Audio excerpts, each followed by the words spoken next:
todos. Alex, se puder fazer a prece para a gente, por favor. Isso sim.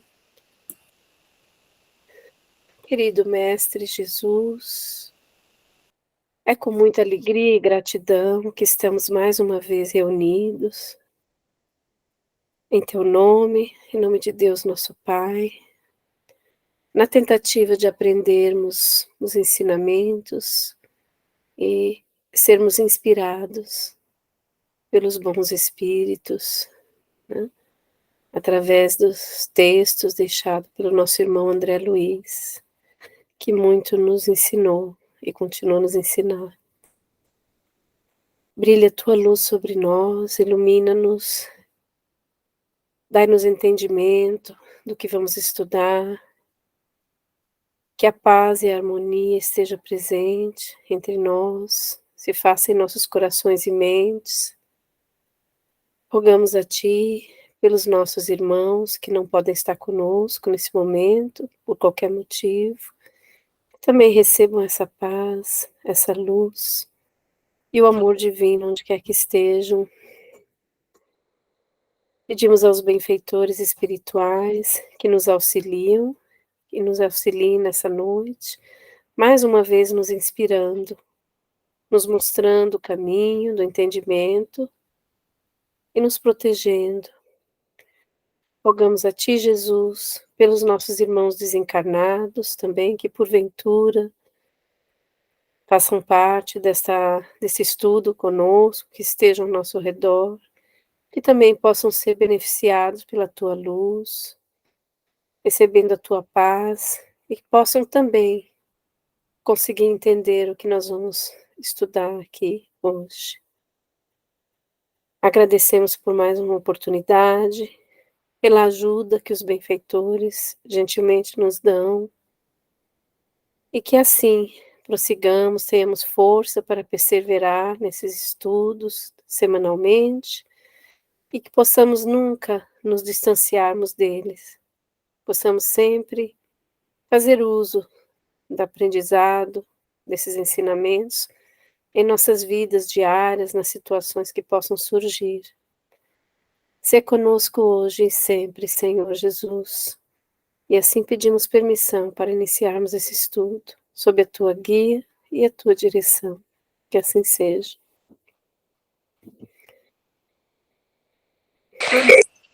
Obrigada, Alex. Então, na semana passada a gente acabou o capítulo 17. Eu posso ler aqui o resumo da nossa querida Suzy, que é sempre muito bom. É ótimo. Então, ela colocou aqui o resumo do capítulo 17. Uma mãe pede ao mentor Alexandre que auxilie com seu filho, que estava preso ao orgulho e revolta.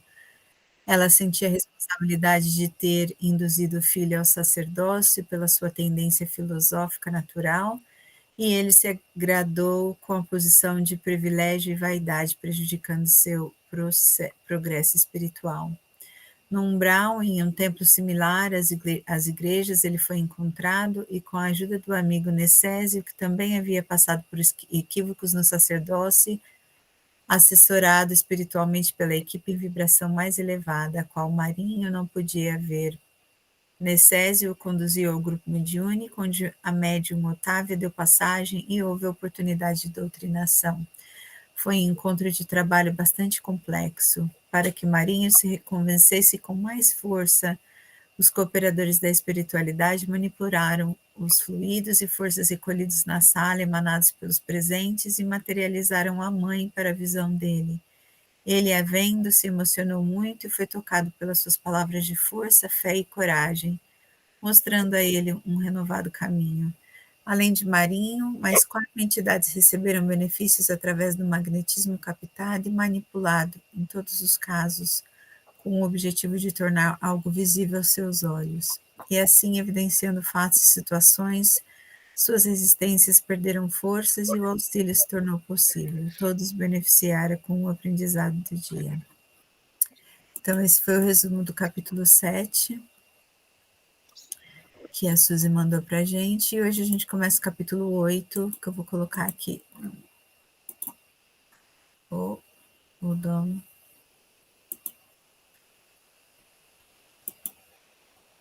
Peraí que não é esse não. Cadê?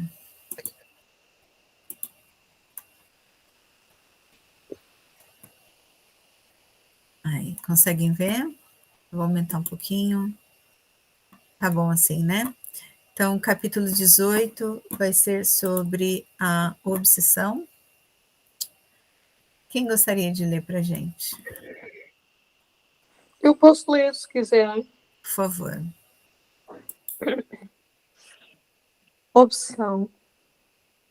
O Conselho de Orientadores Experimentados, o agrupamento a que Alexandre emprestava preciosa colaboração, reunia-se em noites previamente determinadas para atender aos casos de obsessão.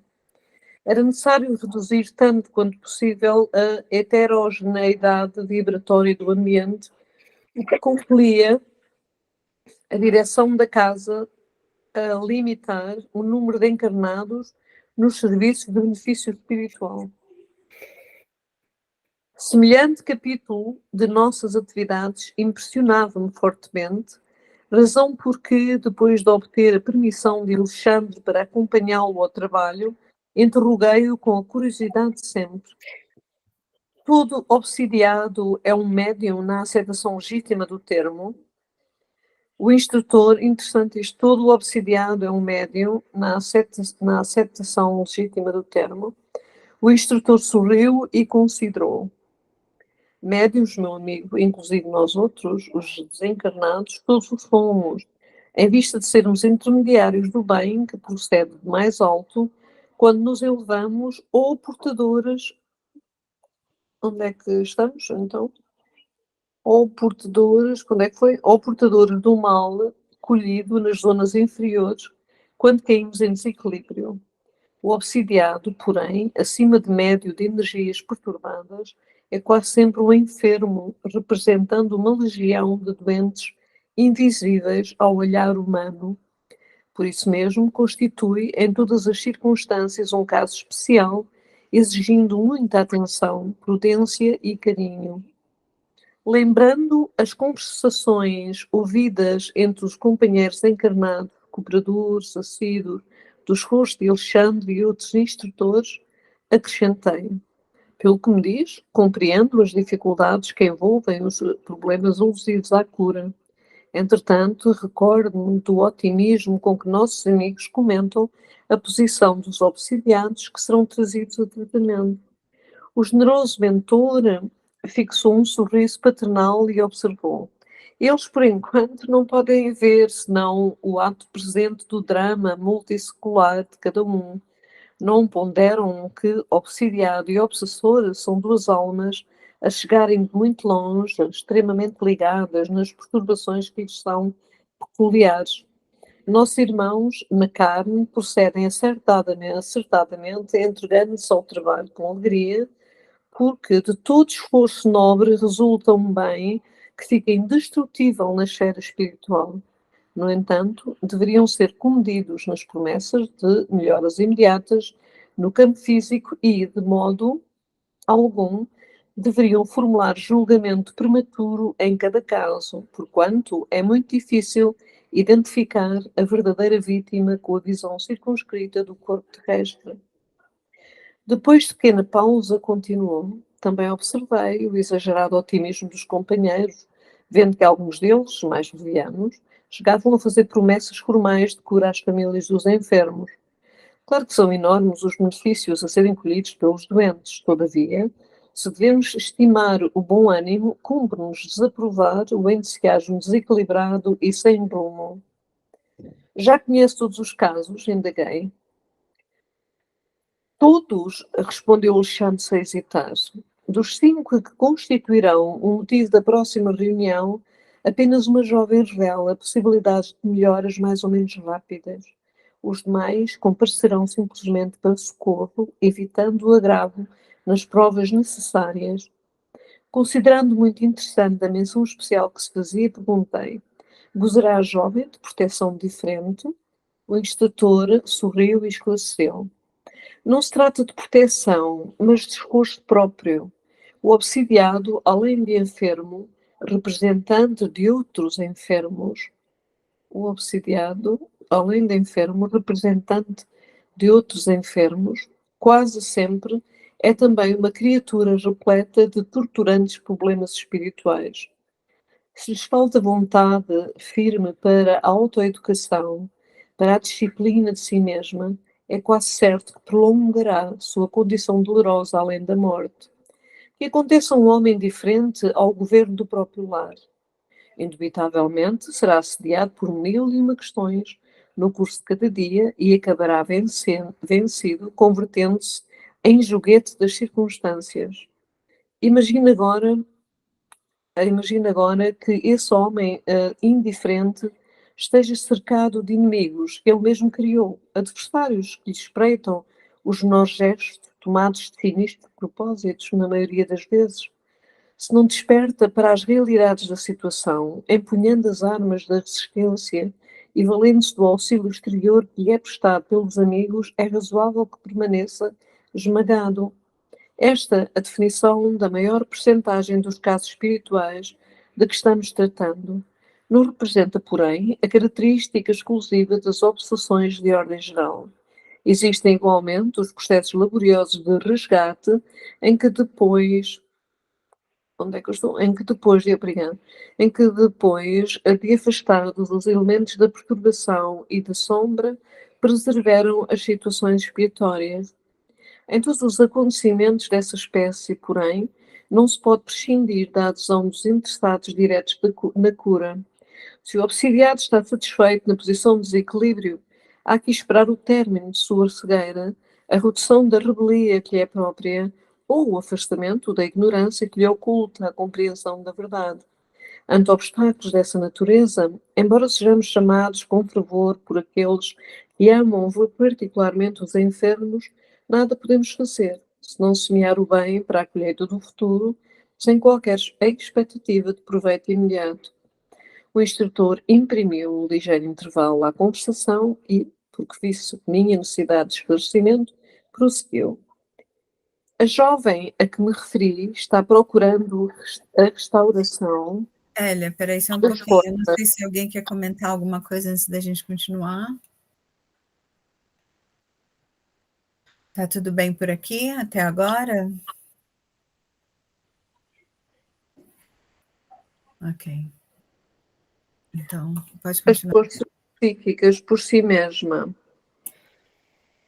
têm lutado incessantemente contra as investidas de entidades malignas, mobilizando todos os recursos de que dispõe no campo da prece, do autodomínio, da meditação. Não está esperando o milagre da cura sem esforço e, não obstante terrivelmente perseguida por seus inferiores, vem aproveitando toda a espécie de ajuda que os amigos do nosso plano projetam em seu círculo pessoal. A diferença, pois, entre ela e os outros é a de que, empregando as próprias energias, entrará, embora vagarosamente, em contacto com a nossa corrente auxiliadora, ao passo que os demais continuarão, ao que tudo faz crer, na impassibilidade dos que abandonam voluntariamente a luta edificante. Querem comentar? Acho que é importante a gente comentar um pouquinho aqui, que está ficando longo. Pois é. Queres comentar alguma coisa, Hélia, do que você leu? Ou alguém? Não, para mim está claro, não tenho assim nada a comentar. Então, nesse capítulo, até agora, ele está falando sobre a. Desculpa aparecer aqui. Ele está falando sobre cinco encarnados que eles vão tentar ajudar, né? Pelo menos foi o que eu entendi. E desses 5, apenas uma. O Alexandre está falando que apenas Vou tratar rapidamente. Vai conseguir o auxílio desejado, né? Mas ele coloca aqui, bem colocado, que pelo o esforço dela. Então, acho que isso é importante a gente salientar, porque, por acaso, a gente estava estudando sobre isso também um outro dia, né? Que pode-se haver todo o auxílio espiritual, todo o trabalho também aqui no plano material, com passes, né, com diálogo até em trabalhos mediúnicos com os obsessores. Pode até acontecer dos obsessores serem auxiliados e serem levados e afastados do encarnado que está sendo obsediado, mas se o encarnado não faz nenhum esforço para se restaurar também, para se redimir, para trabalhar nas suas próprias tendências, ele se torna obsediado muito rapidamente de novo, né? Eu costumo dizer que tem sempre uma fila. Então, se a gente não muda a nós mesmos, não adianta que a gente vai no centro levar um passe, a gente vai num trabalho mediúnico para ajudarem o espírito que está nos obsediando, mas se nós não fazemos a nossa mudança interna, a gente vai continuar sempre naquela situação, né? Isso remete-me, Thais, para aquilo que se sabe quando Jesus faziam as tais curas, não é? Que grande parte deles ficavam curados de imediato, mas de imediato ficavam curados, mas depois ficavam novamente doentes, porque não houve nenhuma modificação, nenhuma reforma íntima, como os espiritistas dizem, né? Nenhuma reforma íntima daquelas almas, quer dizer, eles continuaram com os mesmos cânones mentais que proporcionaram inicialmente a doença, não é? Sim, e isso remete-se em muitos aspectos, né, da nossa vida, porque nós podemos sempre receber e à procura de um alívio para aquele sofrimento imediato, e a gente pode até encontrar esse alívio, só que se a gente não muda nossas atitudes, a gente vai se encontrar novamente naquela posição, com aquela angústia, com aqueles problemas. Eu costumava ter uma conhecida que uma vez ela vivia saindo de relacionamentos, mudando para outros relacionamentos, e ela falou para mim uma vez: ai, eu não sei o que acontece, mas eu só atraio homem desse jeito, sabe, do problema que ela encontrava no relacionamento dela. Eu posso mudar de país, eu posso mudar de cidade, só me aparece sempre o mesmo homem, só muda de nome, porque é tudo igual. E aquilo me fez pensar, eu falei, por quê, né? E conversando com ela também, eu falei, você já parou para pensar o porquê será que isso é assim, né? Será que realmente todos os homens são assim? Ou será que é o que você está atraindo, é o que você está procurando, é o que você tem que trabalhar, né? E eu acho que isso remete a muita coisa na nossa vida. Não adianta a gente mudar de cidade, mudar de país, mudar de trabalho, mudar de família, mas se a gente não trabalhar em nós o que está acontecendo também, a gente vai encontrar na próxima esquina a mesma coisa. É Até verdade. a gente aprender, e seja com doença, seja com situações, seja com o que for, seja com obsessão, seja com o que for, o trabalho é interno. A gente não pode querer mudar o outro, mudar o nosso. A gente não tem controle sobre o outro, a gente não tem controle sobre sobre o que está em volta da gente. A gente tem que trabalhar na gente, né? E acho que é isso que ele está falando aqui. Ela está ali se esforçando. Ele não falou em momento nenhum que ela ficou perfeita, né? Ele fala ali do esforço dela, que é o que vai ajudar realmente ela a receber aquele alívio que ela está à procura. Faz-nos pensar sobre a nossa própria o trabalho interior, não é? Mas essa sua amiga é verdade, não é? Isso é uma coisa muito comum em psicologia. É muito falado. Enquanto nós não mudarmos internamente os nossos fiozinhos, atraímos sempre as mesmas coisas, porque somos um elo de atração para esse tipo de coisa. E muitas vezes também são coisas kármicas, não é? Claro, também. Alguém mais quer comentar alguma coisa ou podemos continuar? Continuamos, então? Alex, você está no mute. Agora que eu percebi. É interessante que tem tudo a ver com a conversa que a gente estava tendo um minutinho antes de começar, né? Sobre cura, sobre esforço, sobre a doença. É interessante. Não, mas eu não tenho nada a acrescentar, não. Tá bom. Então, coisas concreta, não é? Sim. Vamos continuar, então? Eu acho que você parou aqui, vai continuar aqui no compreendi a elucidação. Ok. Então, compreendi a elucidação e esperei a noite de socorro aos obsidiados, como Alexandre designava esse género de serviço. Não decorreram muitos dias e, em companhia do instrutor, penetrei, sumamente interessado, o conhecido recinto. O pessoal estava agora reduzido.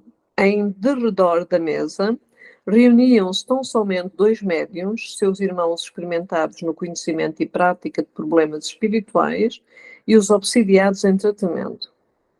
Os enfermos, em número de 5, apresentavam características especiais. 2 deles, uma senhora relativamente jovem e um cavalheiro maduro, demonstravam enorme agitação. 2 outros, ambos moços e irmãos pelo sangue, pareciam completamente imbecilizados e, por último, observamos a jovem a que Alexandre se referira, que se controlava com esforço ante o assédio de que era vítima. As entidades inferiores que rodeavam os doentes compareciam em grande número. Nenhuma delas nos registrava a presença em virtude do baixo padrão vibratório em que se mantinham, mas se sentiam à vontade no contato com os companheiros encarnados. Permutavam impressões entre si com grande interesse e, através das conversações, deixavam perceber seus terríveis projetos de ataque e vingança. Que diabólico! Um momento, Elia. Poderia botar um parágrafo? Eu tenho uma pergunta. Um parágrafo anterior que a Elia leu.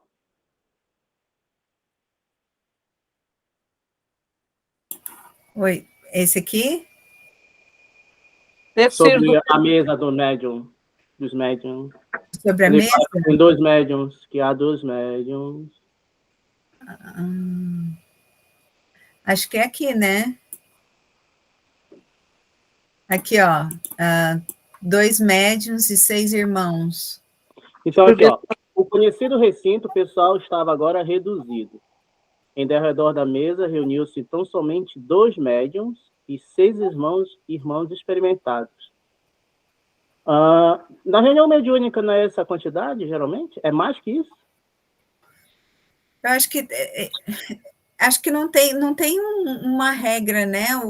Normalmente a gente estuda e nos estudos falam para nos ter um grupo muito grande, para se ter no máximo assim de 7 a 8, mas não é uma regra, né? Toda casa tem números diferentes, principalmente num trabalho de desobsessão. Ali nesse caso só tem 2 médios e o resto são médiums de suporte, né? Pelo que eu Então, entendi. antes tinha mais, né? Que ele reclamou, né? Porque nos 2 parágrafos anteriores ele fala, ó, tinha muita gente, aí veio a intuição do alto, no início desse capítulo. Teve a intuição do alto de diminuir o número de encarnados na mesa lá. Isso. Único. Então, foi reduzido para 8 pessoas, sendo 2 médios e 6. Normalmente a gente estuda, eles aconselham para ter um número reduzido num trabalho mediúnico, porque é mais fácil se manter a atenção num grupo menor, a organização, a harmonia entre o grupo, do que quando o grupo é muito grande, né? Mas o número reduzido, que número é esse? Qual é esse número? 6 e 7, você falou? Normalmente a gente estuda que falam de 6 a 7, mas, mais uma vez, não é uma regra, né? Ninguém fala, é proibido ter mais de 7, 8, ou, né? Não é uma regra, é simplesmente a sugestão que dão para que o trabalho corra melhor, para que seja uma coisa mais organizada, mais harmoniosa, mais disciplinada, né? Mas não está dizendo que se tiver 8, ou 10, ou 12, ou 15, que é proibido, né? São apenas uma guidance, né? Em questões práticas, talvez. Sobretudo para médios que não tenham assim muita experiência, certamente. Muitos anos e muitos anos de exercício, não é? Penso eu que será mais fácil também, não é? Não, até mesmo quando se tem experiência. Quando eu leio sobre isso, a gente está lendo, por exemplo, um livro que chama-se Diálogo com as Sombras, né? Do Hermínio de Miranda, e ele também fala isso, que um grupo de trabalho mediúnico não deve tentar ser pequeno, às vezes mais vale ter vários grupos numa casa, mas grupos pequenos, né? Ah, Até se fala dos trabalhos abertos, que antigamente se faziam trabalhos abertos. Até Chico achava difícil quando era trabalho público mediúnico, porque ah, é muito pensamento, é muita ali para o médium fica complicado harmonizar um ambiente quando se tem muita gente pensando. Eu acho que também é melhor quando o grupo é pequeno, porque é mais fácil, como você disse, de sintonizar um com o outro. Se tem muita gente com muito pensamento disperso, fica difícil você conseguir uma homogeneidade na sintonia, né? Então, para a qualidade do trabalho, é melhor que seja um grupo pequeno mesmo. Eu lembro que teve até um trabalho onde o Chico estava psicografando e aberto um trabalho público e foi pedido para se colocar música, porque o pensamento das pessoas estava interferindo no trabalho que o Chico estava tentando fazer. Então, com a música, as pessoas se concentravam na música e paravam de ficar pensando nos problemas do dia a dia, na roupa que tinha que pôr para lavar, na janta que tinha que fazer, aquilo tudo que estava acabando atrapalhando a sintonia ali do trabalho, as pessoas se concentravam numa coisa só, na música, e deixaram o Chico trabalhar. sim, a música tem um som, a vibração é alta e bloqueia eventualmente o ruído da mente das pessoas também, não é? Era isso que você estava perguntando, José? Desculpa, não sei se a gente respondeu, não. Sim, era isso, sim. Eu fiquei curioso, assim, qual que era o número anterior. Ele não fala, né? Ele só fala...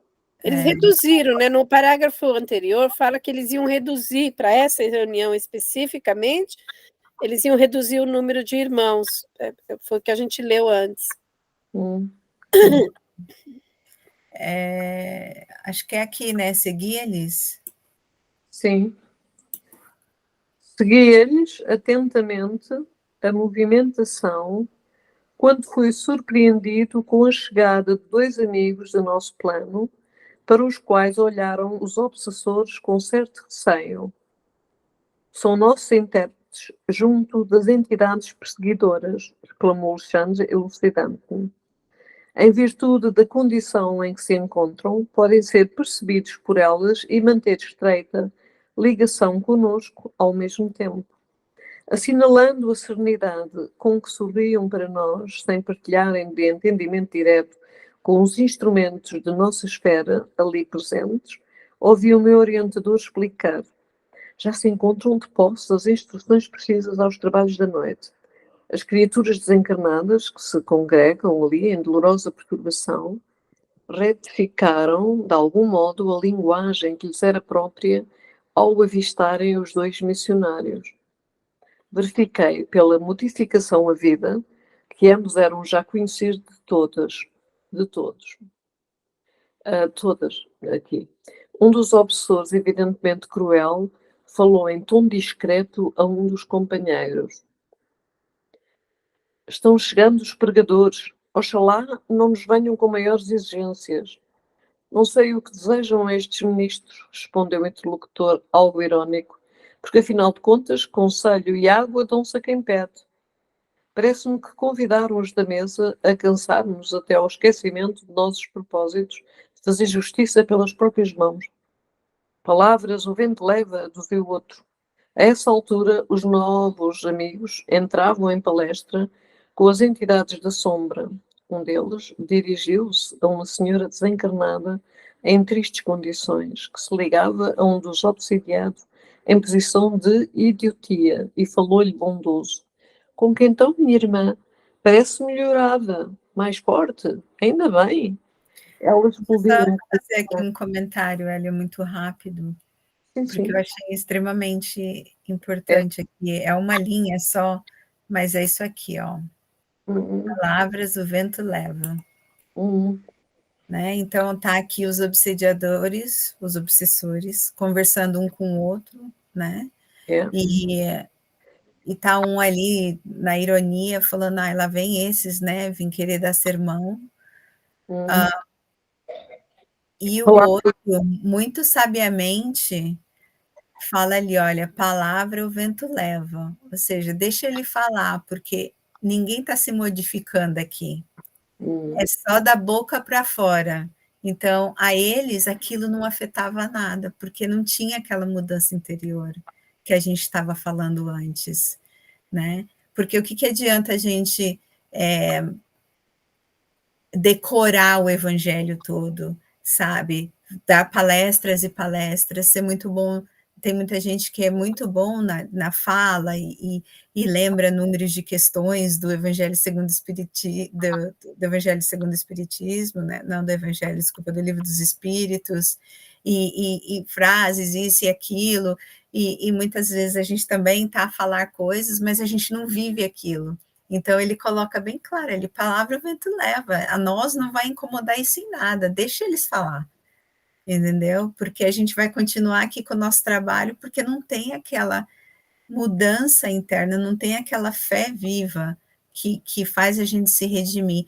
No outro livro que eu comentei agora, o Diálogo com as Sombras, a gente está estudando também um capítulo sobre obsessão, e ele fala ali, espírito redimido não é obsediado, né? Então, aquele que consegue se trabalhar, ninguém está falando que é o espírito perfeito, o espírito que está se redimindo, o espírito que está se esforçando, que está trabalhando, ele não é obsediado, né? Agora, quando a gente fica ali estacionado na nossa zona de conforto, onde a gente se encontra em hábitos assim de sei lá quantas existências, sem trabalhar na nossa mudança, a gente vai sempre caminhar com os mesmos companheiros. Não interessa quantas palavras até saem da nossa boca, ou que a gente ouve de outra pessoa, se não houver essa mudança, realmente, palavra o vento leva, né? Não sei se alguém mais quer falar alguma coisa. Desculpa incomodar, parar a leitura. E também, se alguém quiser ler, não é? Eu estou a ler, eu não me importo de ler, mas há de haver alguém que possa querer ler e que goste de ler. Alguém mais quer ler? Ou continuamos? Continue então, Elia, por favor. Eu acho que eu te atrapalhei aqui, ó. Acho que você estava aqui. Como que então, minha irmã parece melhorada, mais forte? Ainda bem, já tinha lido isto, mas não faz mal. Ela explodiu um crise de pranto. Todavia, prosseguiu o missionário sem qualquer inquietude. Acalme-se. A vingança agrava os crimes cometidos. Para restabelecer a felicidade perdida, minha amiga, é necessário esquecer todo o mal. Enquanto abrigar pensamentos de ódio, não poderá atingir as melhoras que deseja. A cólera perseverante constitui então um permanente de destruição. Não conseguirá articular os elementos da paz íntima até que perdoe de coração. É quase impossível, respondeu a interpelada. Este homem afrontou o meu ideal de mulher, lançou-me à corrupção, escarneceu da minha sorte, transformou-me o destino em corrente de males. Não será justo que pague agora? Não apregou-me que o Pai é justo? Eu não vejo, porém, o Pai e preciso fazer justiça usando minhas próprias forças. E porque o doutrinador desencarnado a fitasse compadecido, murmurou. E se fosse o senhor a mulher? Ponha-se no meu caso e pense como procederia. Prontificar-se-ia a desculpar os malvados que lhe atiraram lama ao coração? Cerraria as portas da memória a ponto de anestesiar os mais belos? Os mais belos, onde é que eu estou? Os mais belos? Não acredito. O senhor reagiria como estou reagindo.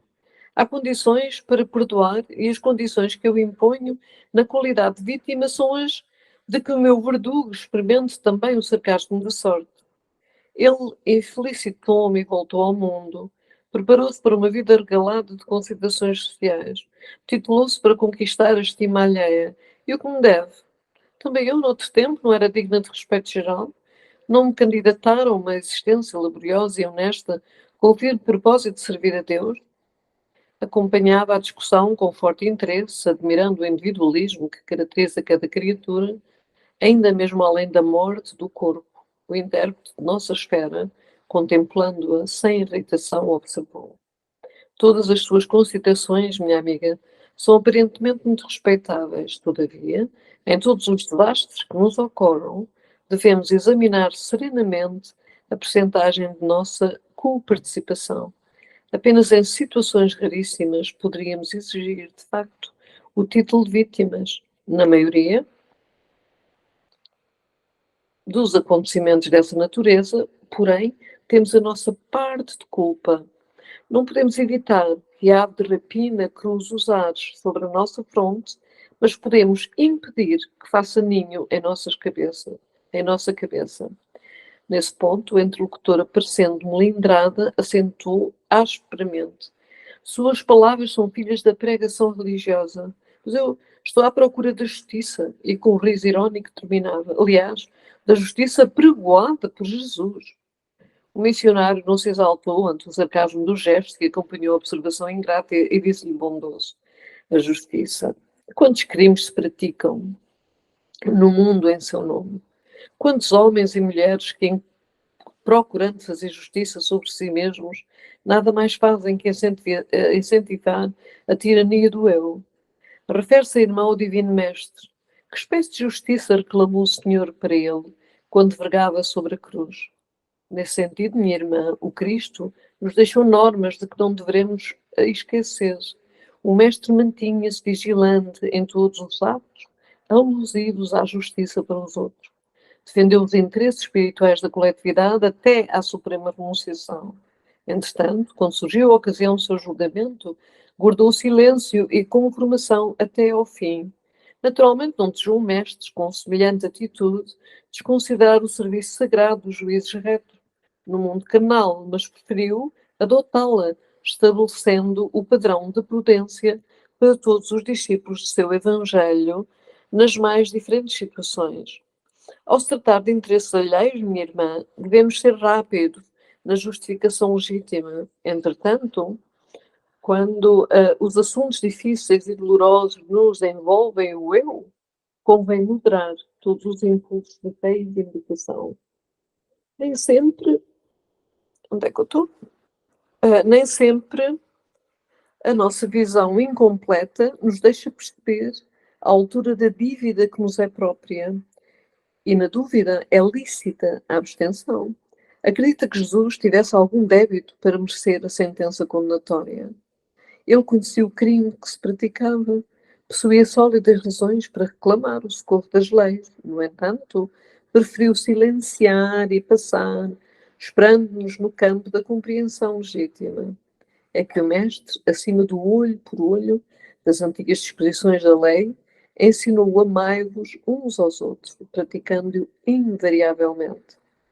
Confirmou a legalidade da justiça, mas proclama a divindade do amor. Demonstrou que será sempre heroísmo o ato de defender os que merecem, mas se absteve de fazer justiça a si mesmo, para que os aprendizes da sua doutrina estimassem a prudência humana e a fidelidade divina nos problemas graves da personalidade, fugindo aos desvarios que as paixões do eu podem desencadear nos caminhos do mundo. A interlocutora, em face da argumentação veemente e bela, emudeceu fortemente, impressionada. E Alexandre, que seguia, também comovido, as explicações do intérprete, observou-me. O trabalho de esclarecimento espiritual depois da morte entre as criaturas exige de nós, outros, muita atenção e carinho.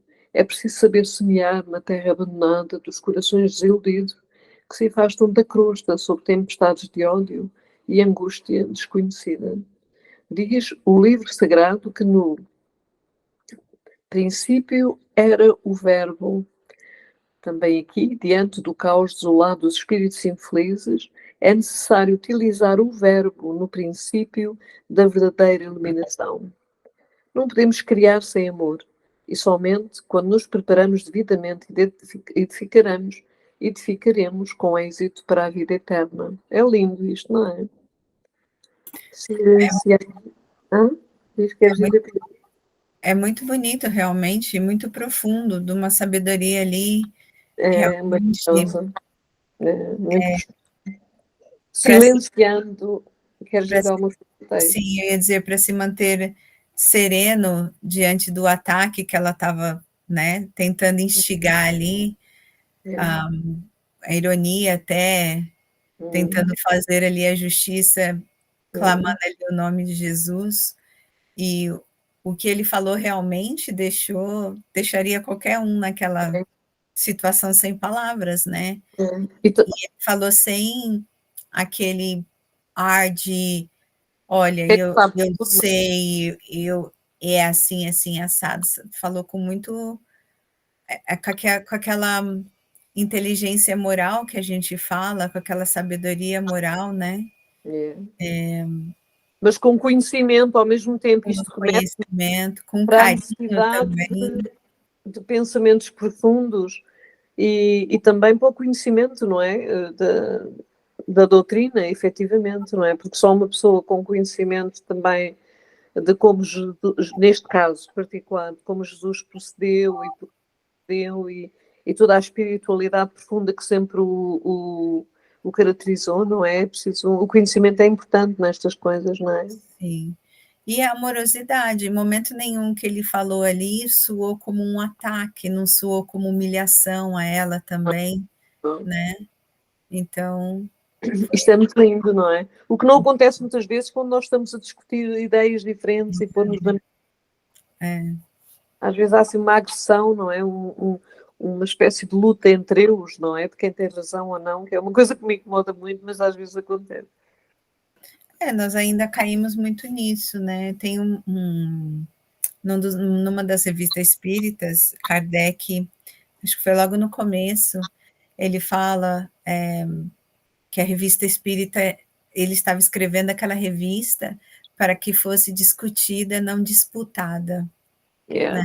E muitas das vezes nós ainda não conseguimos não temos ainda essa sabedoria para discutir sobre um assunto, a gente quer disputar, a gente quer colocar a nossa opinião, fazer a nossa opinião ser ouvida e fazer a nossa opinião ser tomada como certa. Isso é o disputar que ele falava, né? Em vez de discutir ali, de conversar e ouvir diferentes opiniões, diferentes pontos de vistas, e cada um colocar o seu, mas sem querer disputar quem é o que está certo. E essa frase do Kardec sempre me faz pensar, né? Que muitas vezes eu ainda me encontro nessa disputa, em vez da conversa, o querer disputar, né? Mas é um exercício que a gente tem que ir fazendo, né? Um dia a gente consegue ter todos os tipos de diálogos como uma discussão saudável, não uma disputa. E acho que foi isso que ele estava colocando ali. Em nenhum momento eu senti que ele estava se fazendo o dono da verdade, né? Foi com muita curiosidade ali que ele colocou para ela tudo que ele falou, com muita sabedoria também. Enquanto que eu penso que isso resolve-se muito quando nós conseguimos abrir, quando o discurso ou aquilo que for dito ou discutido na altura, não é posto na altura, vier assim do nosso coração, quando for uma coisa profunda e uma convicção profunda, não é? Mas normalmente nós discutimos sempre no nível do ego, das ideias, daquilo que achamos que deveria ser e não. Mas quando se trata assim de assuntos profundos, acho que é mais fácil o ego não passar, não ser ofensivo, não ser assim de disputa, não é? Mas às vezes, até mesmo quando vem do nosso coração, às vezes os nossos sentimentos ainda são muito misturados. Sim, também é verdade. Sim. É muito misturado ainda os nossos sentimentos. É verdade. É. Mas estamos no bom caminho, Thais. Vamos no bom caminho. Se Deus quiser. Vamos continuar então. Alguém quer falar alguma coisa? É que também a gente ainda age também por instinto, né? A gente não conseguiu se livrar totalmente do instinto. E o instinto, ele é de disputa, de sobrevivência, né? Em todos os sentidos. Sim. Então, quanto menos instinto e mais sabedoria, razão, né? A gente vai disputando menos. Sim, mas é essa razão que nos faz, isso está no cerne, não é? Dessa nossa necessidade de sobrevivência no campo das ideias e no físico também. Não é? Isso é interessante. Então vamos continuar aqui. Curioso aí, pessoal, assim, Oi? curiosidade apenas. Então ali o o palestrante ali, vamos dizer, está conversando com a moça, né, com a senhora que busca justiça. E tá ali, e tá os demais ali, obsessores, conseguindo ver ali o palestrante, né? Mas aí no termo dos encarnados, o que está acontecendo, né? Porque, pelo entendi, não foi... Ele está usando os médiums, né? E não incorporou ali e o cara ficou doutrinando, né? A doutrinação é totalmente do lado espiritual. E aí, estava me questionando o que está acontecendo na mesa enquanto essa conversa no plano espiritual está ocorrendo. Está ocorrendo. Ele não menciona ainda o que está acontecendo aqui do nosso lado. Vamos ver se ele fala assim aqui mais para frente, mas no momento realmente é o que você falou, está tudo acontecendo lá no plano espiritual. E aí agora vamos ver se ele menciona ou se não tá ali os trabalhadores ali só na vibração, em prece, né? Não sei. Porque acontece, assim, de vez em quando acontece da gente não ter muita comunicação e ser uma reunião mais de vibração e de prece. E enquanto a gente está naquele silêncio, né, as coisas estão acontecendo no plano espiritual e muitas vezes muito mais do que se a gente estivesse dando uma comunicação, né? Então, por isso que o silêncio e a prece, eles se fazem necessários também na reunião, né? Um pouco de tudo, para poder permitir também o trabalho do outro lado, né? E a gente fica contribuindo com a energia, com a vibração, com a emanação de fluidos, né? Porque eu fico criando a cena na minha cabeça ao ler, né? E aí ficou faltando essa parte aí na minha cena.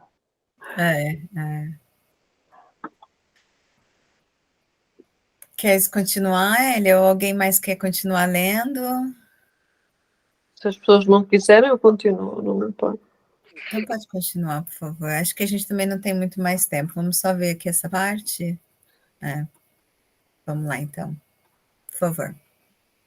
Silenciando a entidade que fora curiosamente advertida, passei a observar a senhora, ainda jovem, que se mostrava sob irritação forte no recinto, preocupando os amigos encarnados. Diversos perseguidores invisíveis, à peregrinação terrestre, mantinham-se ao lado dela, impondo-lhe terríveis perturbações, mas de todos eles sobressaía um obsessor infeliz, de maneiras cruéis, colara-se-lhe ao corpo... Desculpa.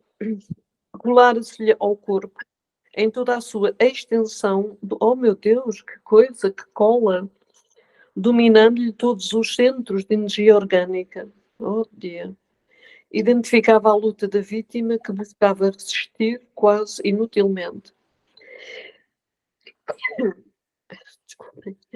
Meu bondoso, onde é que eu estou? O meu bondoso orientador percebeu-me a estranheza e explicou.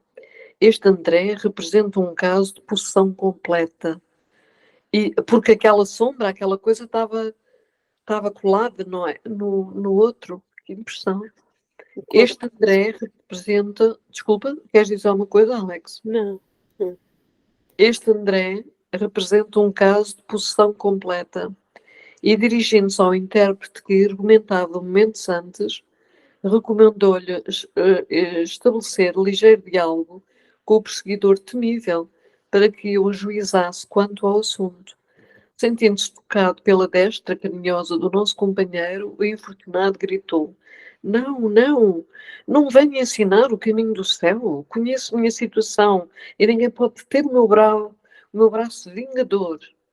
Não desejamos forçá-lo. Meu irmão, acentuou o amigo com serenidade evangélica, tranquilize-se. Enquanto alimentar propósitos de vingança, será castigado por si mesmo. Ninguém o molesta, senão a própria consciência. As algemas que prendem à inquietude e à dor foram fabricadas pelas suas próprias mãos. Nunca, brandou o desventurado. Nunca. E ela? Ou seja, isto é a luta entre ele e o outro, não é? O fez acompanhar a pergunta de horrível expressão e continuou. O senhor que prega a virtude. Ai, que engraçado isto. É engraçado sem ter graça nenhuma, não é? Isto ele está com ela aqui, não é? E ela? É uma luta entre o obsessor e ela muito próxima, não é? Ninguém brandou o desventurado nunca. E ela? O fez acompanhar a pergunta da horrível expressão e continuou. O senhor que prega a virtude justifica a escravidão de homens livres? Acredita no direito de construir senzalas para humilhar os filhos do mesmo Deus? Esta mulher foi perversa para todos nós.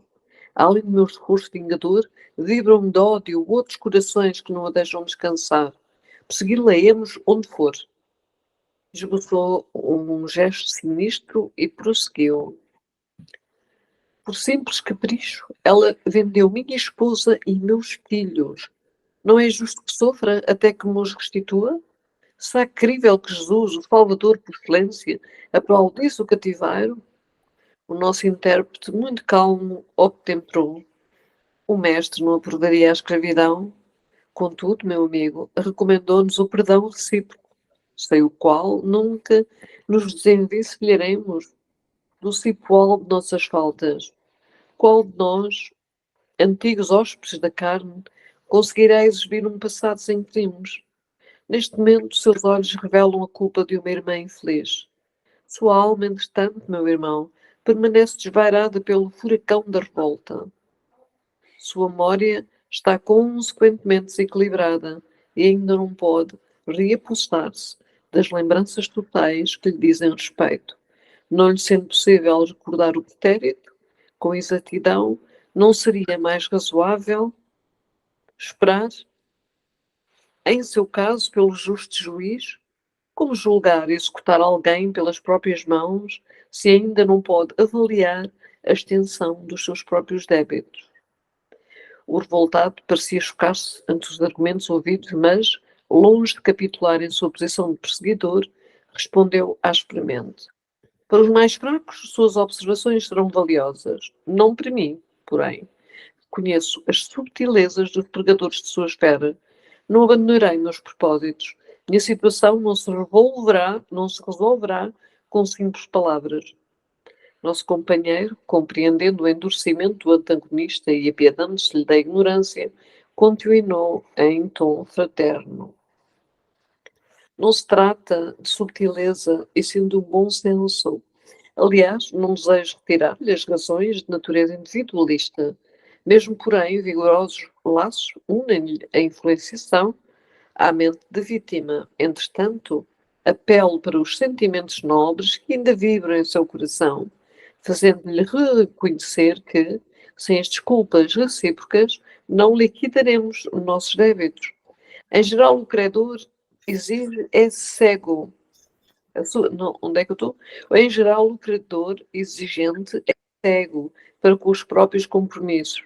A sua reclamação, na essência, deve ser legítima. No entanto, é estranhável o seu processo de cobrança, no qual não descobre qualquer vantagem, visto que as suas atitudes de vingador, além de aprofundar suas chagas íntimas, tornam-no antipático aos olhos de seus companheiros. Vamos parar por aqui, então. Falta só 3 minutinhos. Sim. Alguém quer comentar? Alguma pergunta, alguma observação? Não, acho que estes aspectos mais evangelizadores são muito interessantes e muito profundos, não é? Em relação àquela aridez perversa, àquela impotência, na verdade, de ver as coisas com lucidez e calma e criatividade, não é? Então esse discurso torna-se assim um bocadinho emblemático fica assim relevante, não é? Nesta parte do texto. É assim um bocadinho triste. Mas é o que acontece muitas vezes, não é? Quando uma pessoa está a tentar apaziguar os ânimos e as pessoas não têm lucidez suficiente, não é? Para perceber onde uma pessoa quer levar a coisa, não é? É um bocadinho a luta entre o mal e o bem. Ele deu uma tocada ali muito rápida, José, voltando na sua observação de como é que uma dos encarnados se encontrava, né? Que era aquela moça que ele falou que ela se encontrava irritada. né? Então, Uma coisa que eu gostaria de observar, no início desse capítulo, né, são 5 pessoas sendo obsediadas, são 4 homens e uma jovem. E a jovem, pelo que entendi, esse rapaz aí comentou no último parágrafo que a Elia leu, né, foi escravo, e a moça vendeu a família dele. E é engraçado que no início desse capítulo, ele fala que dos 5, a jovem é a única que tem chance de se libertar. E ela está totalmente possuída por esse. Aí, caramba, se ela está totalmente possuída, é a única que tem chance de se, né, de melhorar, imagina os outros 4, né? Pois, coitados, devem estar mesmo muito mal, ô Zé. eu acredito que ele deva Vou guardar as cenas do próximo capítulo. As cenas do próximo capítulo. Realmente eu não li, eu não sei se ele vai entrar em detalhes dos outros, né? Mas realmente ele falou isso mesmo, que pelo esforço dela é a única que realmente está se esforçando para mudar, né? Por isso que ela tem essa chance desse alívio dessa obsessão, né? Então, os outros eu não sei, talvez reconheçam, por algum motivo eles estão ali também, né? Algum desconforto eles estão sentindo por ter ido procurar ajuda nesse trabalho mediúnico. Mas volta aquilo, né? Às vezes a gente não está sentindo a dor suficiente ainda para querer mudar, né? Incomoda, mas ainda não é o suficiente para a gente mudar, né? Bom, vamos encerrar então, pessoal. 9h. Alguém gostaria de fazer a prece para encerrar? Eu vou fazer então. Vamos, quem quiser fechar os olhos, elevar os nossos pensamentos a Deus nosso Pai e a Jesus Cristo, nosso querido Mestre, agradecendo a oportunidade de nos reunirmos nessa plataforma para estudar um pouco mais, aprender as lições que André Luiz, nosso querido André Luiz, nos deixou sobre o plano espiritual, nos lembrando sempre de trazer essas experiências contadas por André Luiz para o nosso dia a dia, para o nosso interior, lembrando de olharmos em nós, de nos esforçarmos para a nossa própria mudança, o nosso burilamento, mas também olhando com amorosidade, nos lembrando que somos hoje melhores do que fomos ontem, e com amor, com paciência, com vontade, colocando em prática isso que nos é trazido, o que vamos estudando, o que vamos aprendendo, sempre tentando melhorarmos. E assim, com os nossos corações cheios de gratidão,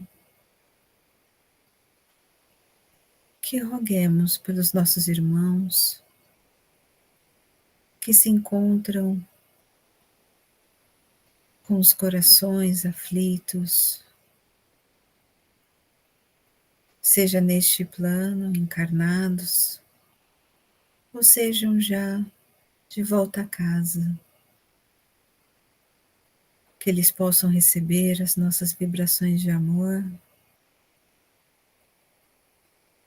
que eles possam abrir seus corações para receber a ajuda do plano espiritual, que está sempre pronto para nos auxiliar quando nos abrirmos para receber a ajuda. E assim, vamos também pedindo ao plano espiritual que abençoe os nossos lares, nossos familiares, nosso local de trabalho, que abençoe também o nosso sono, nosso descanso do corpo físico, já nos preparando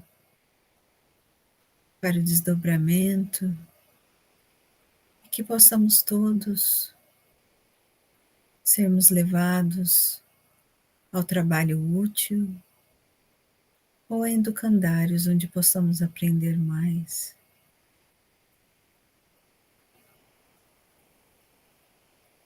E assim, queridos benfeitores, pedimos permissão para encerrar mais esse estudo, que possamos nos encontrar novamente de hoje a uma semana para aprendermos um pouco mais. Que assim seja. Amém.